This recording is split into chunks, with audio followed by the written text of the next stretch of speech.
to today's proceedings. Before we launch that, may I ask our religious leaders to offer some prayers. Imam C.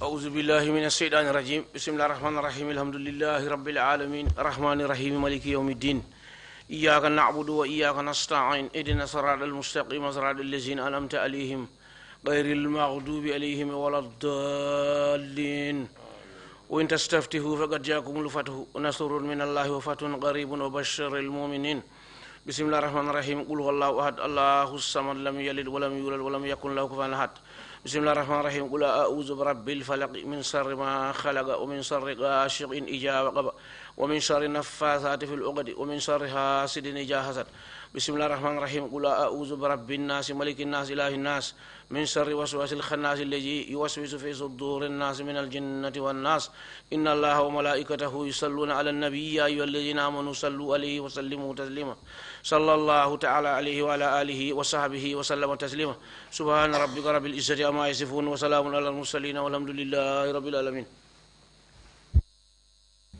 Shukran. Thank you very much, Imam. Bishop, you have the floor. Gracious and eternal Father, we continue to thank you because you are a God of mercy, God of love, God of compassion, and God of grace, and a God of forgiveness, and God of healing, and God who repairs all that has been broken down. And so, Lord, we ask that you look kindly upon us as we sit at the Trrc Commission to shift out the truth. The Lord, it will be spoken with compassion, with love, and with the spirit of forgiveness and of reconciliation with one another. We ask that the Holy Spirit will guide the proceedings today, so that everything will augur well to your honor and to your glory, and the benefit be to your children in this nation, the Gambia. This we ask through Christ our Lord. Amen. Amen, and thank you very much, Bishop. Council, are we ready with this morning's witness? Yes, Mr. Chairman. Good morning to you all. We are ready to proceed. Can you please bring the witness?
Mr. Usher, kindly swear in the witness.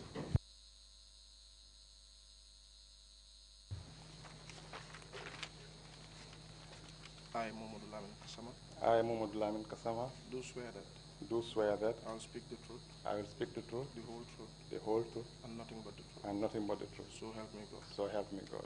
Thank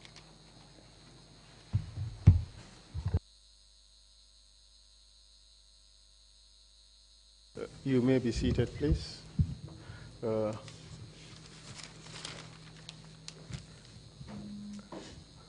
Good morning, Mr. Gassama.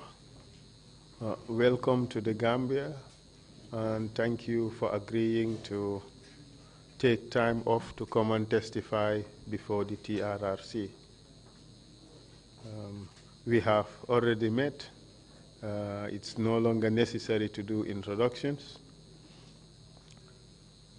So today I propose to discuss a few topics with you. The first would be your biographical information, the positions that you held in the military, in particular your role as ADC, the issue of rumors about coup d'etat in the early 1990s and how those issues were handled or dealt with, the events preceding the July 22nd, 1994 coup d'etat, and how Sir Dawda, or the then president, and his party left State House to go to the U.S. frigate that was moored at the Banjul wharves, the events that took place thereafter, refuge in Senegal, departure to the UK, and finally, some of the information you gathered subsequently regarding what happened in the Gambia. Are you comfortable with that? Yes, I am. You would agree that that would map out the things that you would want to discuss with the Commission, correct? Yes, I agree to that. Any subsequent side issues to that as well, relevant, of course. We would address those as they come up. At the end of your testimony, the Commission would give you the opportunity to say something mainly about institutional reforms and the ideas you have that would help our country move forward and in the right direction. Okay? Yeah. Now, could you tell us your full name, please? My full name is Mohamed Lamin Kasama. And can you briefly provide details of your educational and professional background? I did my primary education starting from Dankunku, and then completed at Kauru. From Kauru, that was from 1970 to 77 when I came to Muslim high school. Then I did my O-levels at Muslim high school in 1982. From then I proceeded to St. Augustine's High School, where I had my sixth form education. What did you do after sixth form? I worked at Treasury as an accounts clerk for 1 year before leaving to enlist into the Army. Okay, just for completeness of your biographical information, let's say you were born on 17 January 1963. I was born, yes, at Banjul. So 70, you went to Dankunku Primary School, and you proceeded then to Kaur, and in 1977 you went to Muslim High School. Yes. And 82 you went to St. Augustine's for sixth form. Yes. You enrolled, and then what did you do? You said you joined Accountant General's, right? Yes, I was at the accountant as an accounts clerk at the Accountant General's Department. Yeah. For how long did you work at the Accountant General's Department? That was 84 to 85. And what happened after 85? On the 14th of August, 1985 is when I went to enlist into the army, the Gambia National Army then. Prior to enlisting at the National Army, to the Gambia National Army, did you, but let me rephrase the question. Why the National Army? Well, before the National Army, I tried the police first, and then I realized that the procedure of enlisting, I didn't like the whole idea that if I cannot get into on my own merit, I don't have to go through any other person. So on the basis of my qualification alone, I should be able to enlist. So when I found that frustrating, I decided, look, service is service, so I'd rather go to the National Army. So where then I was in question as to whom I know to get into the army. Well, it is part of our responsibility to identify some of the institutional failings that created problems in this country. You mentioned, albeit rather elliptically, that you had frustrations getting into the police. You had to go to the army, where you did not necessarily have to show who you knew to become a soldier. Can you kindly tell us the problems that you faced in your efforts or attempts to join the police? Well, I had my guardian's daughter, I used to call Mbinko, used to be working there. Could you say the name again? They used to call her Mbinko, you know. And Mr. Gassama, speak a little bit slowly. Okay, you talk fast. So.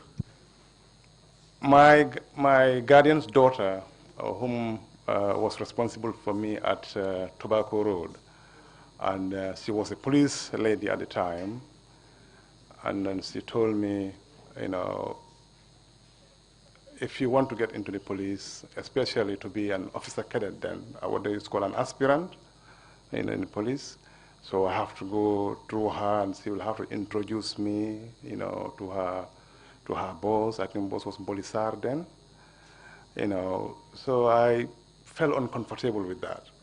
You know, we went. I think we had an interview, but then the way I made an assessment, you know, definitely this is not the way to go about the things. It should be mainly based on the merit of my my qualifications, on my certificates alone.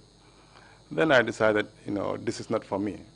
You know. What is your basis for saying or for suggesting that your route to entry was not based solely on your qualifications? Well, he has to introduce me to him. You know, it's not like a process where you have to go and sit down on exam to sit on exam, and then based on your exam or where you can be assessed. And they say, okay, you have the right qualifications. You've not only the qualifications, but you have passed the exam. You know, what it can allow you to be enlisted into the police force. So, and I have to wait, you know, response from him before I can proceed further. So while that was happening, I said, no, look, I'm not having this.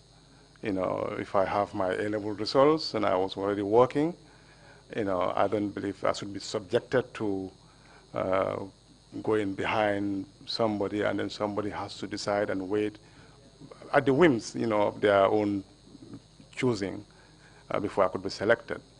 So I said, no, let me try the army myself. So I went directly to the army. And what happened when you went to the army? When I got to the army, I remember Wilson, Benjamin Wilson, then was at the training school, at the selection. Jokingly, when he saw my... What was his rank at the time? He was lieutenant, a lieutenant. And then when he saw my certificate, he was like, what are you doing here? You know, jokingly said, people like you are here just to make coup. because like I think it was implying because you are educated enough not to want to come to the army. So, but that was probably just to pull my legs. So, but then there was no issue down there. I just had to pass the medical, and then I was enlisted without any problems whatsoever. And where did you do your training? We had at Farafenni, at Yundum Barracks. I had my 4 months basic infantry training course down there at Yundum Barracks. Which intake? The 4th intake. When did you finish your training? That was 4 months after.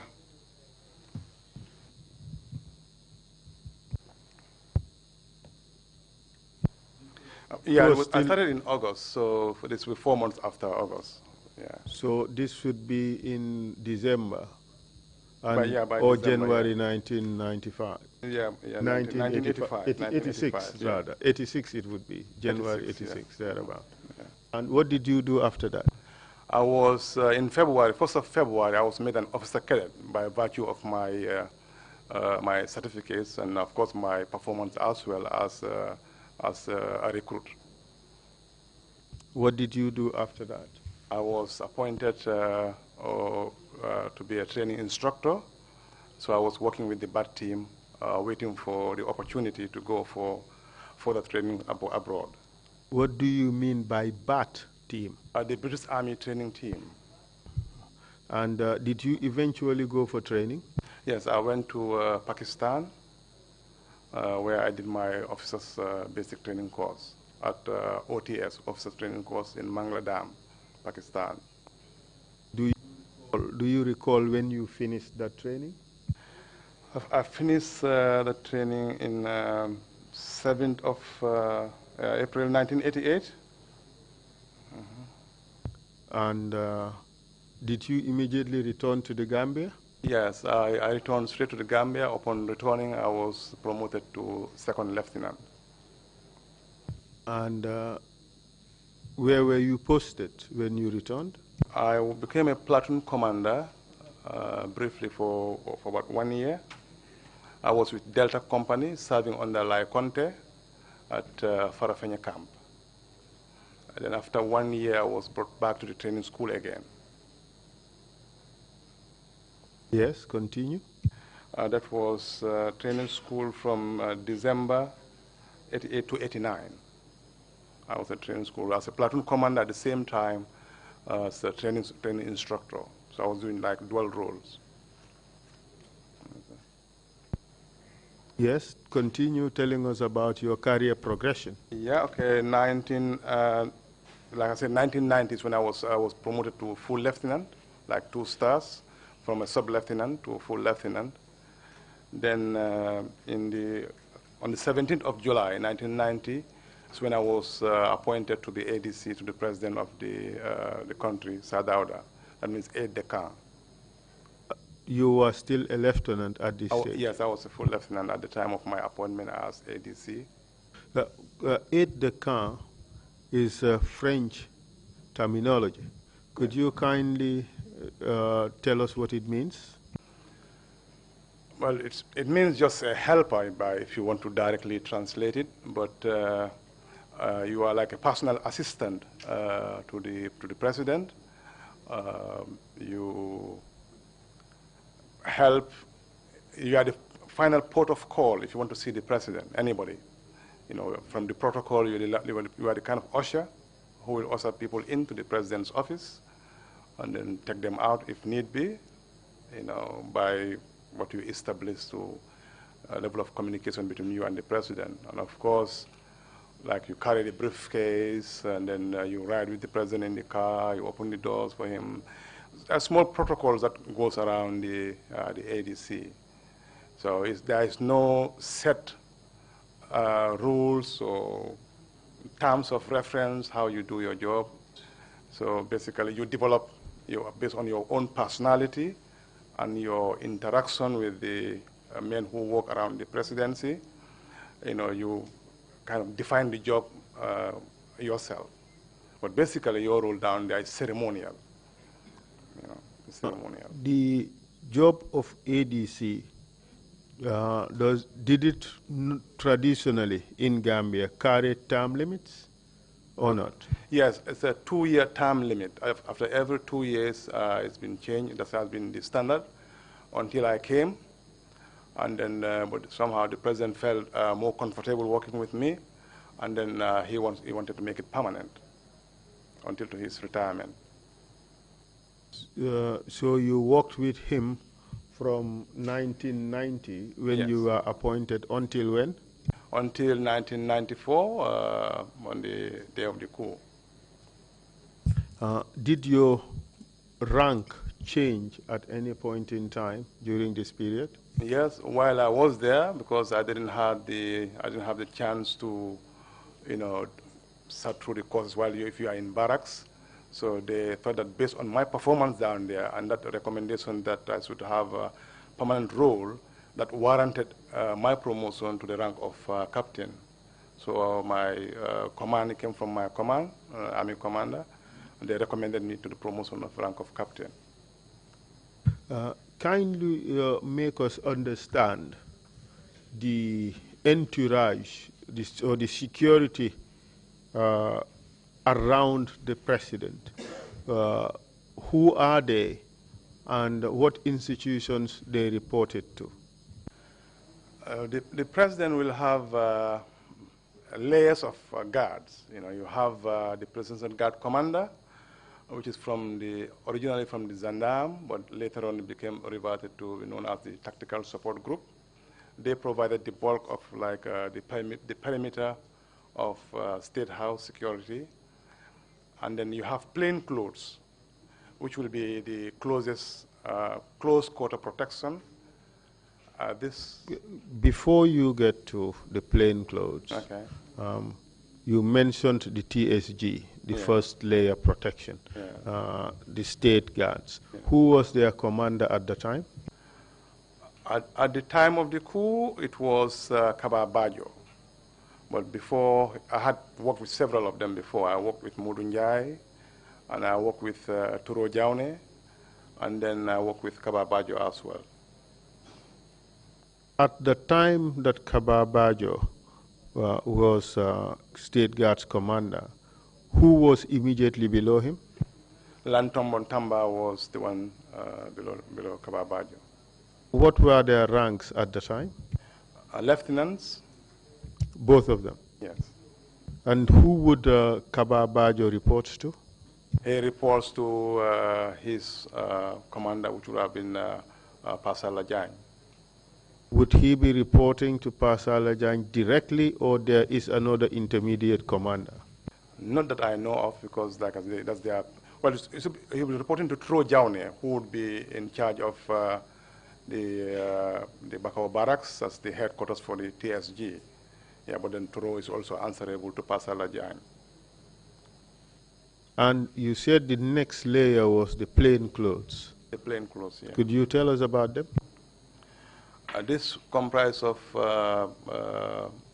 you will have from the intelligence, NSS then, National Security Service, plain clothes, and some from the Zandam as well, or the TSG.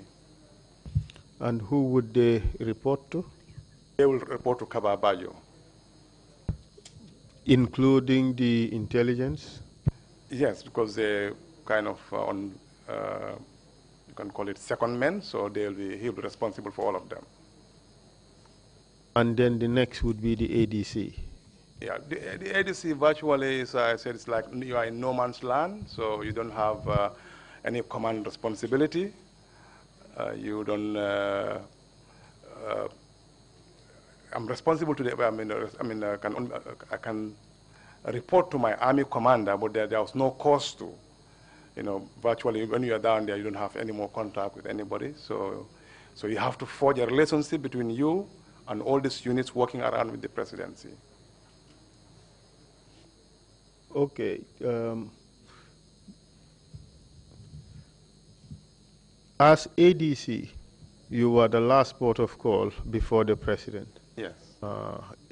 It meant you had to be wherever he was during his official duties, correct? Yes.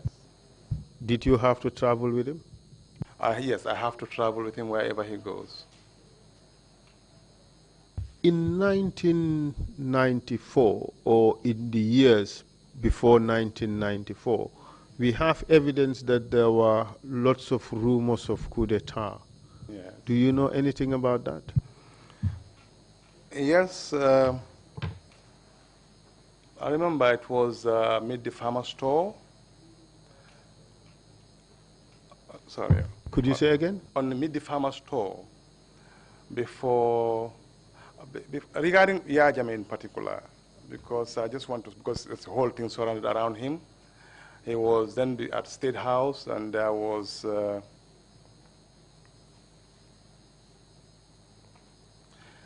rumors that he was corresponding with Kukwe Sambasanyang, the one who staged the 1981 coup. I think based on those rumors, or whether it was substantial enough, at least it was to them, that he was removed from State House and sent back to the military police unit of the Tactical Support Group. But then still, he was able to join us, when we are going on Meet the Farmer store, as his role would be responsible for vehicle movement or parking cars, something to that effect. So he joined this particular tour we were going around the country. Before we set off, there was rumors that somebody was going to make an attempt on the life of the president, and then that he was a suspect. So my attitude was... Who gave you that information? Well, I would get it normally from the Presidential Guard commander, or then we had Daba Marina as well, who was with the plain clothes, so sometimes he confides with me about any kind of potential threat information he gets. So that was the situation, and then, because like I said before, that you have so many false rumors here and there, you don't take them seriously. But this one, in particular, it was hotly rumored. It was taken seriously. Do you recall the year of the Meet the Farmer store you're talking about? I think this was 92. 92. I'm not quite sure, but I think 92. During this time, in which force did Yaya Jamo belong to? He was at the Zanda, well, the TSG headquarters then back. Yeah, he has already been removed from State House. Okay, and then do you know how long after his removal from State House did this event take place? I wouldn't be able to say. It's a long time ago. So, in spite of his removal from State House, because of the allegation that he was corresponding with Kukoi, and then there were suspicions that during the Meet the Farmer store, he was going to make an attempt on the life of the president.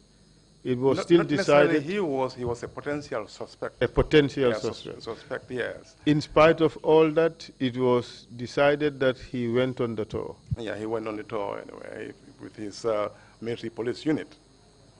Yeah. And then what happened during the tour? And then I think while we were at Sapo, of course, I wasn't aware at the time. I understand this, one of our drivers, a very nice gentleman we used to call Boyba.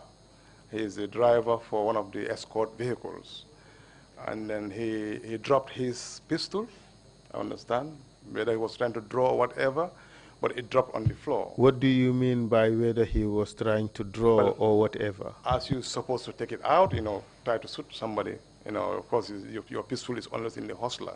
It should be like strapped and locked in there. But somehow, whatever happened, they said he dropped this now secondary information to me, that he dropped his pistol on the floor, and then everybody's focus, changed to him, that he was probably the potential assassin everybody's been talking about. So this went on to Basse. Eyes were in, people were hotly rumored, but for me, around the presidency, I never had any news about it, until we went to Sapo. Still, I didn't hear anything. The only thing I had while we were with the president was somebody shot himself. So I came how, and then they started explaining. He came in, washed his car clean, got into the Pajero, and took a gun, and then shot himself. This was a Sapo, committed suicide. So when I asked, and I was told that probably he felt pressured, that all eyes were on him, that this rumors was going around that he is the person who was going to make an attempt on the life of the president. So people have different levels of stress, and he couldn't handle the stress. So he found it's the only way to end it. So he went on inside the Pajero, locked the door. Apparently after having breakfast with his commander, Trrc, didn't say anything. There was no inkling that he was going to do this. So he ended up his life, committed suicide. What happened after that? Well, from then it became the responsibility of their command. They handled the rest, so we continued on our tour. Yeah. And how about Yaya Jammeh? Yaya, towards the end of the tour, like I said, when these rumors initially came out, I kept an eye on him. Mostly just to observe his movement. Can you explain what you mean by that? Because knowing when I had this information that, of course, he could be a potential suspect for me, I want to see, always be at the vantage point where I can keep an eye on him, so that he will not notice that I'm observing him. So when we reached at Mansa Konko, he came to me. He said, "Kasama, you are a chameleon." I said, "What do you mean?" He laughed. And then he went away because he noticed that throughout the entire tour, I had kept my eyes on him. I will leave the guarding of the president. It's not my responsibility. You have bodyguards around. I'm down there at ceremony, but I said, okay, I can add to my experience to be able to assess the situation, to the level of threat. If he's become a threat, then I can communicate to the guard commander. Because for me, my suspicion was not necessarily on Ba, but basically him. So I wasn't surprised that he came to me and straight away and told me, you are a chameleon. Probably thinking that, I've been very, disguised in the way I've been observing him. How about the Presidential Guard commander? Were there any suspicions about him? If there was any, it wasn't communicated to me. It wasn't. But I passed this, had a discussion with the commander that this would be the last time he should be on the tour. If he is of a level of threat, I can see the rationale, allowing him to be on tour again. Okay, just to kind of part in a way so that he wouldn't be suspicious. With me, he came to me himself, and then he said Tobaski is coming, and he's broke. He wants us to help him with a ram. Then I called Jere Sanyang, who was the head of the household. He's the brother of the late Paramount Chief, Demba Sanyang. So he went to the Sadaras garden, where he was given a ram for his Tobaski. How about other incidents of or the rumors of coup plots? Did you have a situation wherein a Presidential Guard commander was also suspected of wanting to make an attempt on the life of the president? Allegedly, yes. We left, normally when we are traveling, nobody in our entourage travels with a weapon. Yeah, you're not allowed to travel with whatsoever, because when you go to a country, only probably in West Africa we'll go with a weapon, but we hand them over on arrival, but not to Europe or anywhere else abroad. We don't travel with any weapons, because your security is within the responsibility of your host country. Until you leave, if you go to another country, they are responsible. So there was absolutely no need for anybody to travel with weapons. But on this particular occasion, I wasn't aware that the Presidential Guard commander then had weapons on him, tucked in his socks. So who alerted the British, I don't know, but somehow the information got from here. And then on arrival at Gatwick Airport, that he was searched, and then they found a pistol tucked in his socks. So he was arrested down there and then detained. You were always or frequently around Sir Dawda. Do you know whether he had information about all these rumors of coup? He, of course, he had so many of them. We used to say, if he listens to people, he will go mad. That's what he said, because every now and then somebody will come with a rumors of a coup, it will be some marabout, said this and that, and he will say, look, if I listen to this, he's somebody, he believes in faith. He said, if it's meant to happen, it will happen. And he will say it happens in Nigeria all the time anyway. So you cannot come and tell him there's rumors of coup unless you bring concrete evidence. He's the type of personality you cannot just, he doesn't engage in frivolous tittle-tattle. You have to come, with a cast iron information. If you say X deals with this, I have to bring evidence of it to him. Then he will act on those, but not just based on somebody having some supernatural powers where he can see the future and say this is going to happen. No, he will not listen to you. He will just say if you listen to that, he will go mad. At this time, in the early 90s, could you tell us more about the security around State House? At the early 90s, well, the security, as I found it, it's a guarding duty. When it became a question of whether it was adequate, that question arose following the first demonstration of soldiers, and then how they responded, and then all of a sudden there was this realization that at least they felt at the time that they didn't have enough arms to defend. That's from the guard commander, that's Trrc. Who is they? Trrc made that request then to Maba Diop that he needed more weapons if the guards should be able to mount any kind of form of resistance, should there be problem directed towards the State House. But then during the process also, some guards found their way to me and they said, look, we need extra training. If you can help us, because we are not trained enough to handle if any situation should come our way. We are not proficient enough to defend this particular, the State House, because structurally, the State House is not a fort that is meant to stand a skirmish. In peacetime, when you have guards down there, you can normal guard duties stop ordinary people. But if it's an assault, you won't be able to defend. I think that's what these guards were actually implying. So my suggestion then was, twofold. Pick up your brightest soldiers, if you can send them on training, and when they come, they can impart those training to the men you have. And as a temporary measure, why not we invite the army in to come and have some defensive structures within the State House, like based on my knowledge from what I got from Pakistan, that you can have bunkers that can even stop a battalion, if it is properly constructed.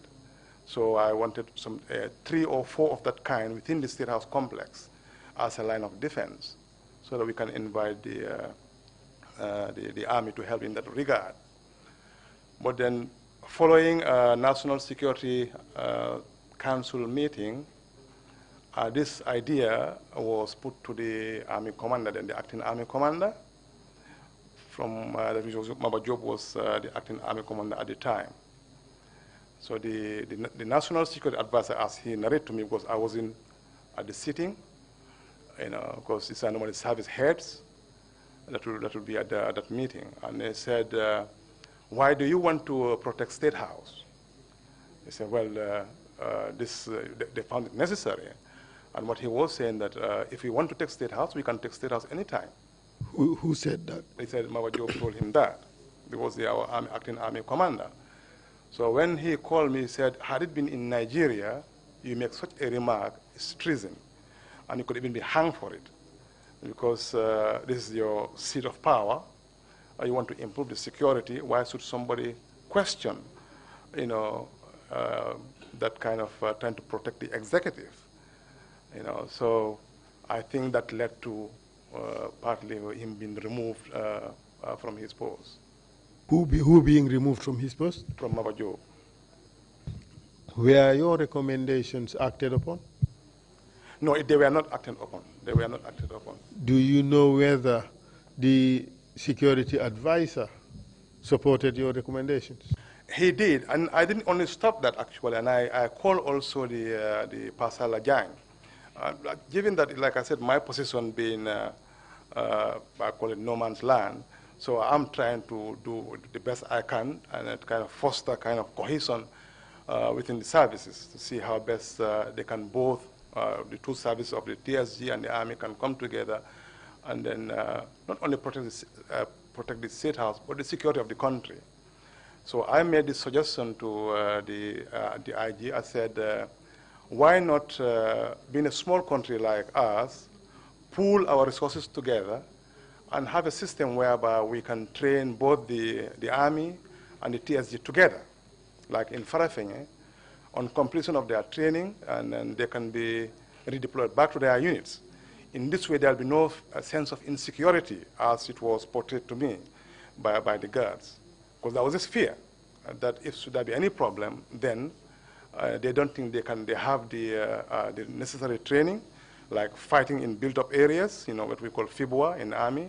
I mean, they have to have, they have to be proficient in training, exercising enough to be confident enough to be able to carry out such an exercise. So they didn't have any such knowledge. For them, it's only they are very good in firing, but nobody's bulletproof. This whole idea of Jambaria doesn't. As a training instructor, we try to get that out of the Army's head. We just apply what you've been taught. So you can see where being realistic, the guards themselves realize that they are really short in this particular department. So as a way of allaying that fear, and then I suggested this thing to Pastor Lajang. And he said, well, Kasama is a good idea, but I cannot see it happening in the next 10 years. And that was it. That was that. Did you make these suggestions to Sadauda? No, I wouldn't make unless it's something of, there's something eminent that I know of, either to deal with his own person, or even if maybe politically once or twice, or security-wise, I wouldn't go to Sadauda for that. I'd rather go to the National Security Advisor, or I make a suggestion to the Secretary General. At this time, in the early 90s, 92, 93, 94, there were some changes in the Army, in the security forces in general, Gendarmerie and Army. Can you tell us about it? I think by the end of the Confederation, there was, I understand it was the British technical advisor who said the idea of gendarme is something that is not in the British culture. So they recommended amalgamating the gendarme into the police. And then the military wing, the military police wing was amalgamated to the Army. Because they thought, it's not a British tradition. And then, not that the British haven't tried it, well, this is my own perspective, before. They've tried this idea of gendarme, I remember 1917 to 1921 in Lebanon, and they found it very ineffective in terms of crisis. So until they had to deploy the Black Tans from Ireland.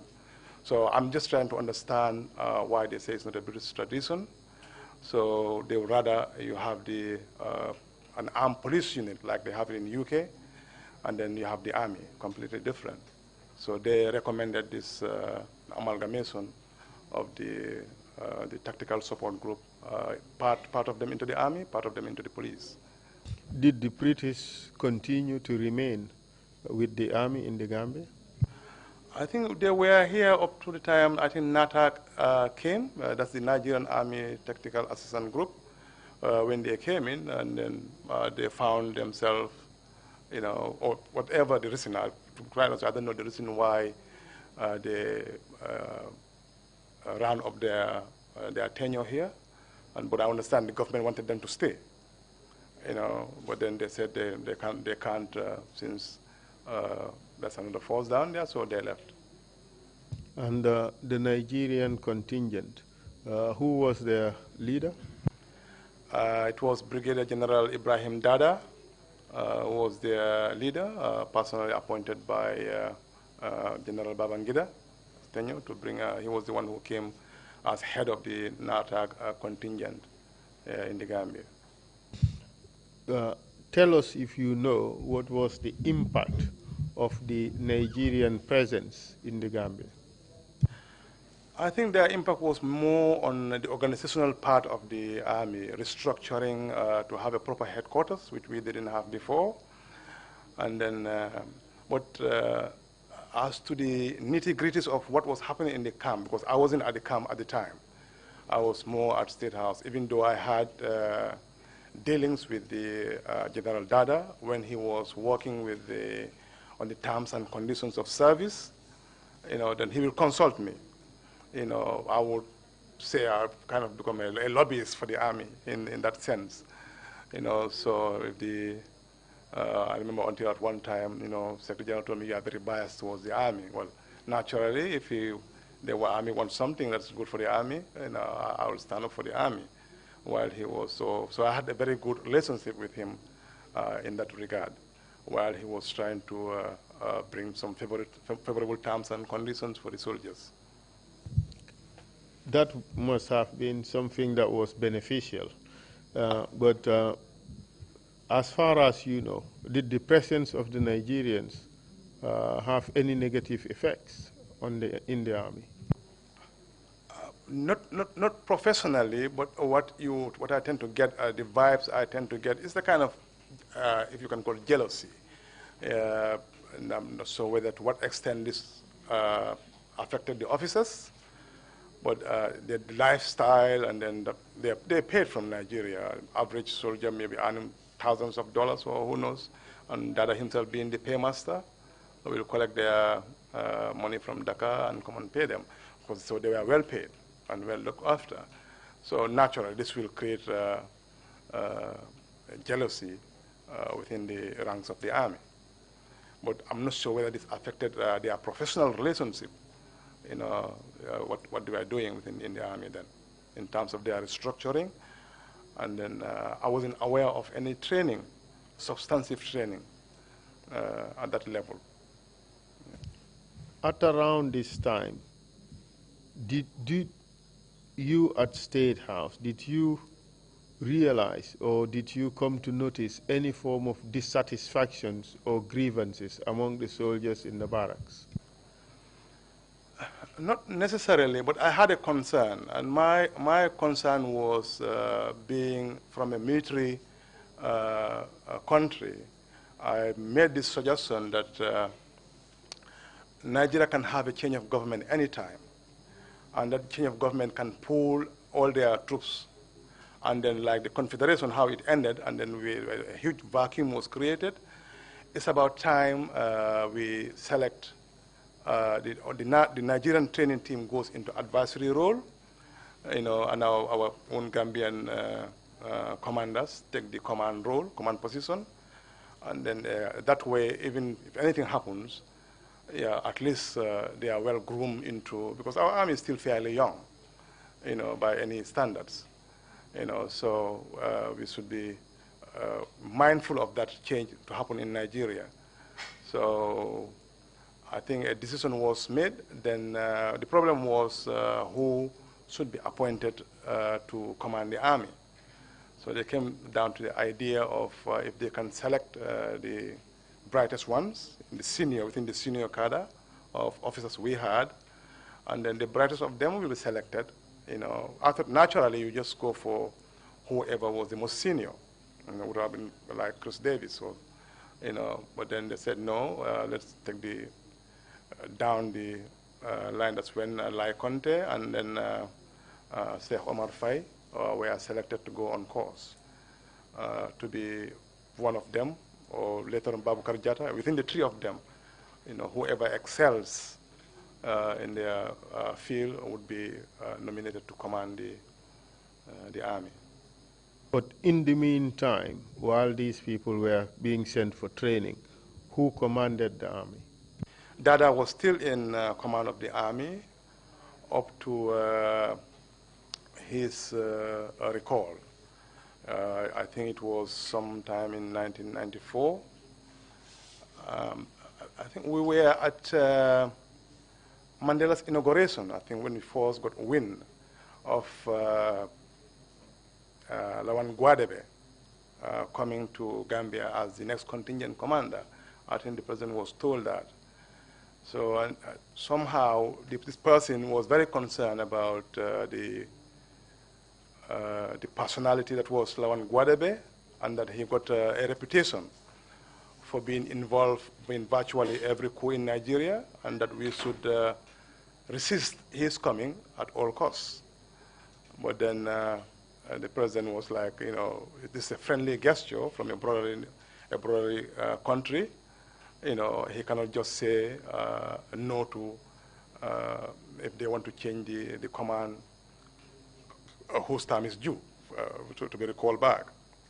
It was who chose General Dada to be replaced by Colonel Lawan Gwadebe. So it's your suggestion that Sadauda accepted that change, is that right? Yes, he accepted that change. Did that change actually take effect? Before the change, Dada wasn't happy with that. He tried to lobby me. He came to me. Of course, I was sympathetic to his views because I don't know what the memorandum of understanding stated, but he kept on harping on this idea. It is unconstitutional, the manner in which he was recalled back, and that it is a disrespect to the sovereignty of the country and the Gambia. And he added that they messed up Nigeria already. He made this one, I remember, in particular. And now they want to call him back. So he wants no part of it that is going to Nigeria. So in other words, he was either by hook or crook hell-bent on staying here. He doesn't want to go. Did he accept his replacement? He didn't. He didn't accept that request to go back. So he stayed here. And what happened to the position of commander of the army? And Colonel Akoji was then the acting commander, awaiting the arrival of Colonel Lawan Gwadebe.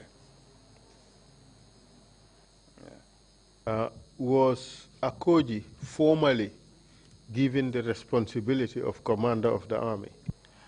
Not necessarily, to my knowledge, as far as coming from the presidency. This would have taken effect naturally from the army ranks. If the commander is not there, the second in command will take over, or the third in command will take over. But in this particular occasion, I think Akoji was the third in command.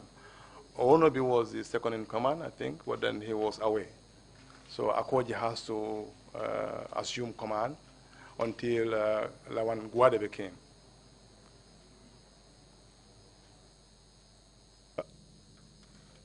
Kindly elucidate more on this issue of, on this particular situation. What did that situation mean for the command structure of the army?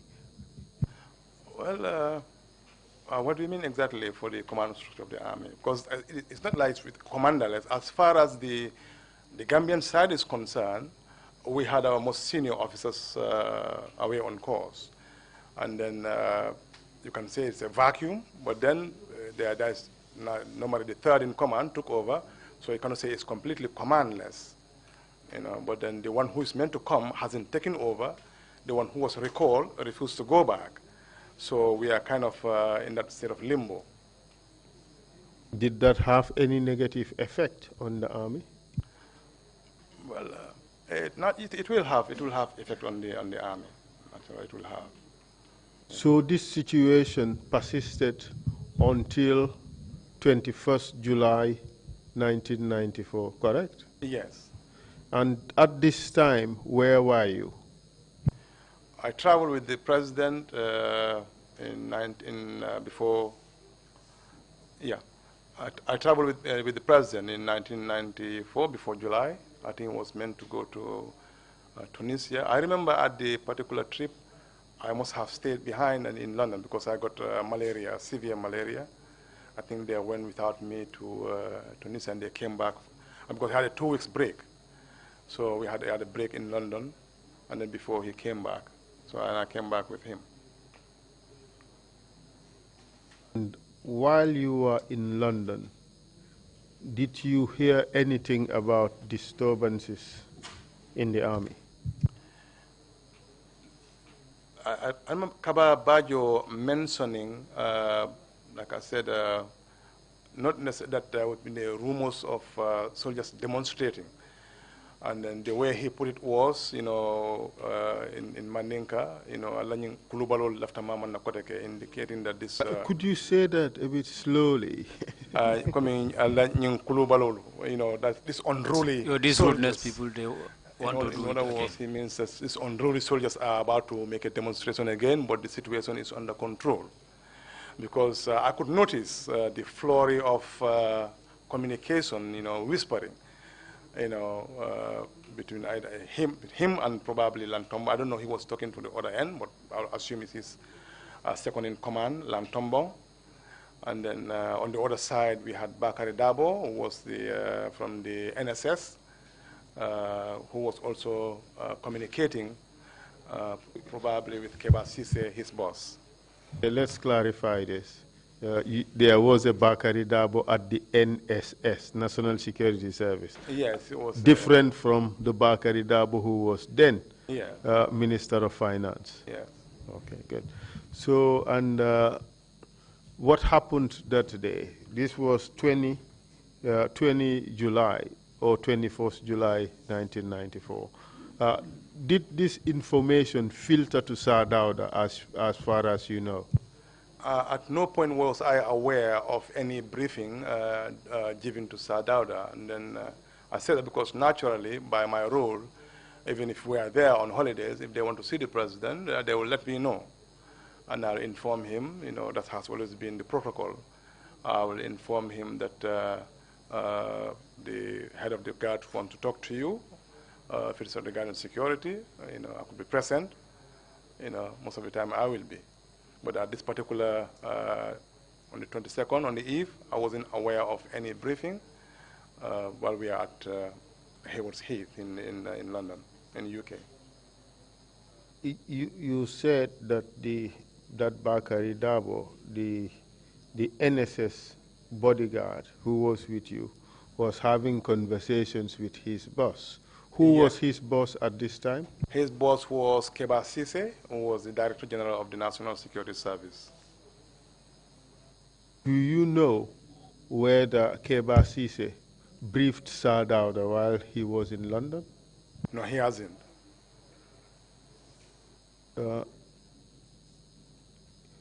Can you tell us how the decision was taken for the group, Sadauda's entourage, to return to Gambia?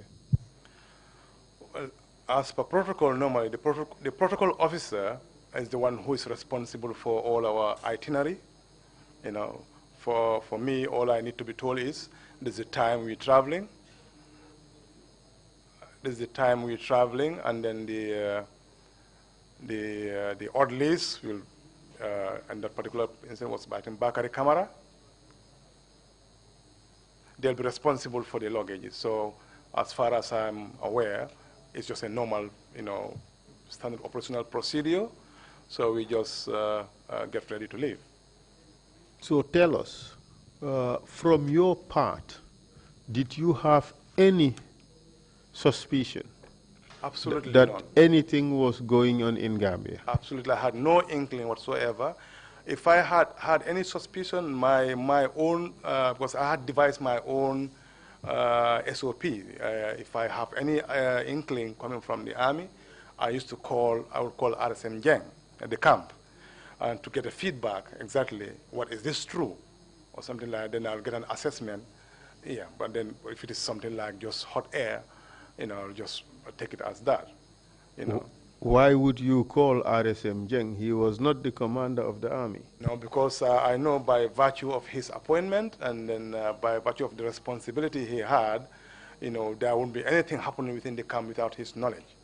So I said, and he can always find out if there was something. So he will be the right person to me, not necessarily the commander. And of course, I had an interpersonal relationship with him. We both worked at the training school together, so, and I had that developed, you wouldn't call it friendship, but it was a very professional relationship we had. So I could trust his judgment. If there's something going amiss, and then he would definitely pass it on to me. So I didn't find any cause whatsoever to call anybody because I wasn't the least aware of whatever was happening back home. On the part of Sir Dawda, did you see anything that would suggest to you that he may have received some information about what was happening in the Gambia at the time? Absolutely not. So is it your view that you came back to Gambia blindly, not knowing what was going on at all? Completely blind, completely blind. So kindly tell us what happened when you arrived in Gambia. On the 22nd, when we came, to me it's a normal routine. Like I said, in the aircraft, I always sit behind the president. Whenever I saw going to toilet, I will escort him, coming back, sit down, just make sure he goes smoothly to and fro. So, of course, this time the president traveled commercial. Yeah, even the commercial, I do that. In he always travel commercial, and then I will always be there in uniform so I can be recognized in case he's going to visit the bathroom. So I will escort him, and then he's easily recognizable there. So he's always traveled commercial, by the way.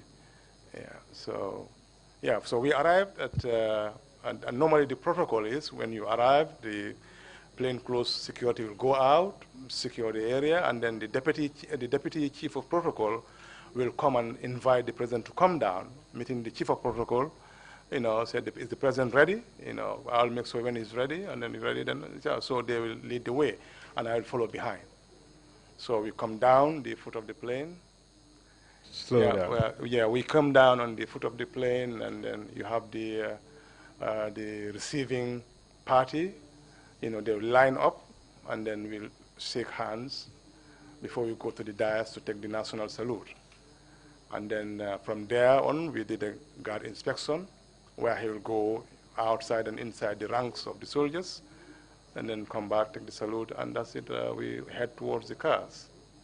I wasn't aware of absolutely, I didn't see anything. And the only thing, there were fewer people normally than sometimes. Usually, normally you can have a big entourage, of people coming to receive the president. But beyond that, I have absolutely no inkling of anything amiss whatsoever. It's a normal thing to me, the way I see it. My eyes were fixated on the president, that's all. But yes, everything appeared normal. Normal to me, yes. But did you subsequently realize that there were some anomalies? Well, I know the vice president wasn't there. He was there to normally, and he's in the country, he should be the person to receive the president. If he is out of the country, then the next senior in terms of ministerial responsibilities, being the Minister of Justice, I would assume that responsibility and then receive the president. Like in this particular case, Hassan Jallo was there, who received him. So the vice president wasn't there. I have no idea where he was, whether he was out of the country or in the country. I actually have no idea at that time, that way he was in the country. And from the airport, where did you go next? From the airport, normally we'll head back to State House. And then the protocol had always been on arrival at State House, the president will go to his drawing room, and then the vice president, who should be there to brief him, about what transpired in the country, virtually handing over command control, what has happened in his absence, provide a briefing note. So this may take about half an hour to 1 hour while over they're having a tea, and then before he retires. On this particular occasion, when we got to the drawing room, and he paused, and then we were looking back to receive Hassan Jallo. So well, he said, "Where is Hassan?" I said, "I don't know, he's not coming." So I just went downstairs, I inquired. But some said, at the time, they said he branched off around Westfield. Well, I came over, I said, well, I came and report to him exactly what happened. He didn't come with us, so he branched off from Westfield Junction. Some said sitting corner. So I told the president, he just shrugged his shoulders and he went in. He didn't say anything? No, he didn't say anything. So you can only, I don't want to guess, maybe he didn't know his role, that particular role, whether he's been briefed properly. That's what's supposed to happen. I don't know. So, and did you remain at State House for the rest of that evening? Until everybody clears, so I headed back to my residence, which was at, next to Radio Gambia, mile 7. And while at mile 7, did you have occasion to talk to anybody?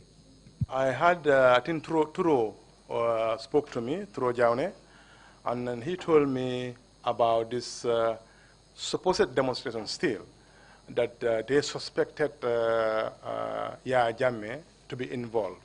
And then he said he put his man... To be involved in what? To be leading this particular demonstration at the airport. Because that's how it was put to me from London. So I assume it's still the same demonstration and he's talking about. So he told me that, and he put his man, that is Alaji Martin, to mark him, that if he is up to anything, he will be dealt with summarily. That was...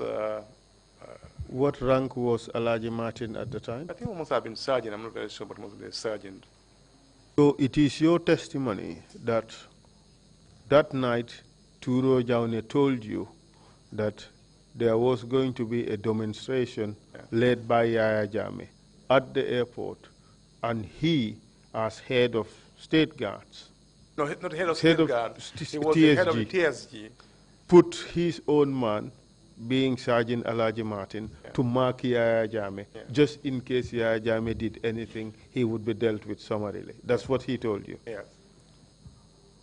Did you ask him any questions about that event? I didn't. I just assumed that was the end of it. So yeah, we just came from a long trip, so I just wanted to retire. So and that's it. It basically explained to me that was it. So I didn't have any inkling, all that has transpired down there or whatever else, which I came later to know about. Mr. Chair, it's 10 minutes to the break. I leave it at that for now, for the commissioners to ask questions if they have any. Thank you very much, Chairman Council. I think we probably should just take the 30-minute break and come back. And if we have any questions, we'll wait for the end of the testimony and see if we can In do that case, I can just continue and take the 10 minutes. Oh, fine. If you want to use up the 10 minutes, I'm going to go ahead and go. Please go ahead. Okay. All right. Thank you. Thank you, Mr. Chair. All right. So that night, you went to bed thinking that everything was okay, correct? Yes, I had already planning ahead on the 22nd, because on the 22nd we were meant to have received the Chinese ambassador, who was meant to present his letters of credence. He's a new ambassador. So that's the only program I had that I was looking forward to. So apart from that, I have no suspicion or whatever had happened in the country. No, I have no idea. And what happened the next day? The next day in the morning, naturally, I got dressed in my ceremonial uniform, because I'm going to have a guard of honor. So when I came to State House, I walked through State House, nothing abnormal. You know, you have the two sentries, you know, at the gate. At the gate I normally entered through was from the hospital end. You know, so from there, of course, you come naturally first to the guard commander's office, which is just at the downstairs below the main State House building. So that's why I walked to, and I found Kaba Bajo. They are standing with Keba Sise. What position did Kaba Bajo hold at this time? He was the commander of the presidential guards. What was his rank at the time? He was lieutenant. And you said the other person was Keba Sise, correct? Keba Sise, yes. What position did he hold at this time? He was the Director General of the National Security Service, the NSS. And what happened there?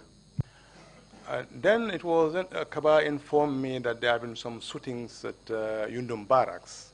What time of the day was this? This must be around 8 o'clock, because the president will normally go between 7 to 8, normally 8 o'clock. I have to be there ready to take him to the office.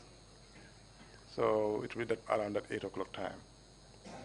Okay. And yes, you were told yeah, there were disturbances at yes, the Yundum Barracks. At the Yundum Barracks. I think I did attempt to call Yundum Barracks from there, but the phone was just ringing endlessly. No one was picking up the phone. And then Kaba told me that Keba Sise, he wanted to go and brief the president about rumors of a coup. He had a folder in his hand. You know. Do you know whether he did that? To my knowledge, I wasn't aware when he went to. I wasn't present when he went to, because he went by himself. I didn't escort him, because my first reaction was when he told me that, I was saying rumors of coup. I mean, they're firing. It's a bit late, if anything, to go and brief the president.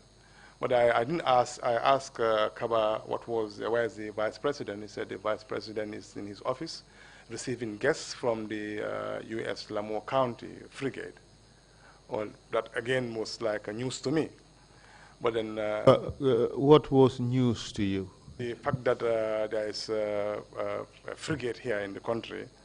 I didn't even know they were even for exercise. At this point, I just know that he has. The vice president has guests in his office, so he's the Minister of Defense at the same time. So a problem of this nature, I had to go to him first, if he's there, and then talk to him. Because he's the boss of my boss, if you can call it, I mean the army commander. So naturally, I went to his office straight away. Tell us what happened there. When I walked in and I said, I didn't even sit down. I just went straight to him. I could see everybody sitting around, you know, in their uniforms. And I said... Who did you see? The vice president was there, Ambassador Winters was there, Andrew Winters, plus the... From which country? Andrew Winters was the ambassador of United States. Yeah, he was there present, plus the command of the frigate. It was jam-packed. You can see everybody sitting down there. Which frigate are we talking about, and from which country? This is U.S. Lamour County. You know, I'm not sure exactly which country. I can't remember which country it was. From America, of course, but which state, I'm not sure. It was from America. And they were in a meeting with the vice president at the time? Yes, they were apparently talking about the same issue. So when I came in, I said, well, I had this happen in the camp. Well, he said... Tell us exactly what you told him and how he responded. Yeah, I told him I was told that there are some shootings in the camp. He said, yes, we are aware. We are monitoring the situation. Yeah. Did he say anything else? No, I said, I remember at the time, I said, okay, should it be necessary? At that point, I made that initial suggestion. I said, should it be necessary to have the president on board in case there is a need for it? I said that to when their presence down there, when everybody was sitting down there. Well, he said they are monitoring the situation. Then I left there and I came down. And when I came down, I met Samsudin Sir. He was the staff officer. our military staff officer at our the defense. What was his rank? He was Captain Samsudin Sar. So I told him the State House as it is now, most they are preparing for a guard of honor. So there are virtually no guards here. It's quite almost empty. If you can go to the Marine unit and then bring us some soldiers to help bolster the security here while we try and assess the situation. We had a discussion with him, and he told me, they had about 50-millimeter caliber guns, you know, and then he was really, at that point, mad, you know, that this thing is happening. I'll go and bring them, you know, using military expletive terms, you know, come and kick this, let's say, the backside of these soldiers or so whatever they are up to. But then, so he was meant to go to the Marine unit. As far that's the agreement I had with him, you know, to go and bring me more soldiers and then to come and help secure the State House. You said you told him that State House was virtually empty. Yes. There were no security. Yeah. Well, not there are no security. I assume at that time that they had gone to prepare for the Guard of Honor, which was meant to take place that particular day. The Chinese ambassador was meant to come.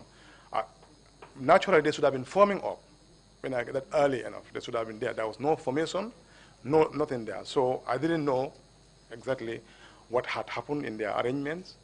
So that's why I told Sam, you know, I need, as a temporary measure, if you can go to the Marine unit and bring us more soldiers and to come and help secure the State House.